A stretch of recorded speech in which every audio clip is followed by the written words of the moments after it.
இன்றைய தேவ பிரசன்னம். கர்த்தருக்கு பிரியமான தேவனுடைய பிள்ளைகளே, இந்த நாளில் இன்றைய தேவ பிரசன்னத்துக்குள் பிரவேசித்து கர்த்தருடைய வேத வசனங்களை நாம் தியானிப்போம். ஆமென்.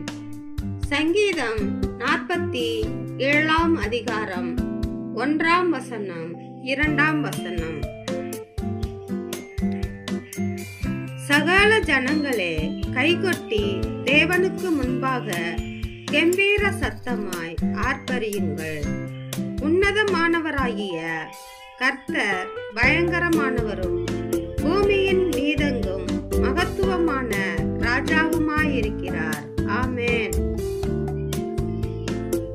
கர்த்தருக்கு பிரியமான தேவனுடைய பிள்ளைகளே, கர்த்தர் பூமியில் அரசாளுகிறார். தம்முடைய ஜனத்தை அவர் அரசாளுகிறார். பூமி அனைத்திற்கும் ராஜாவாக ஆளுகை செய்கிறார். ஆமென். அவர் தம்முடைய பரிசுத்த சிங்காசனத்தின் மேல் வீற்றிருக்கிறார்.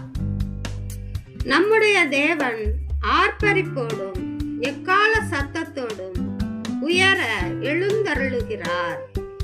அவர் பூமியின் மீதெங்கும் ராஜாவாய் இருக்கிறார். ஆமென். கர்த்தர் பயங்கரமானவர். ஆமென். அவர் நம்மை புடமிடுகிறவர்.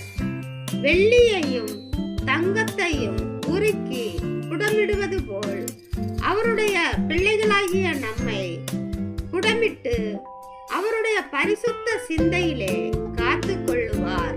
ஆமென். அருமையான கர்த்தருக்கு பயந்த தேவ பிள்ளைகளே, அப்படிப்பட்ட உண்மையான தேவனை நாம் தரிசிப்போம்.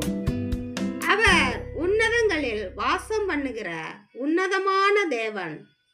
அவரை மகிழ்ந்து புகழ்ந்து போற்றி நடனத்தோடு ஆர்ப்பரிப்போம். ஆமென். அவர் நம்மை திக்கொற்றாராய் விடமாட்டார். அவர் நம்மை திகைக்க விடமாட்டார். நமக்கு சந்தோஷம் தருவார், சமாதானம் தருவார். அவர் தமக்கு பிரியமான யாக்கோபுக்கு கொடுத்த சிறப்பான தேசத்தை நமக்கு சுதந்திரமாக கொடுப்பார். ஆமென். அவர் ஆபிரகாமுக்கு கொடுத்த வாக்குத்தத்தத்தின்படி நம்மை கடல் மணலை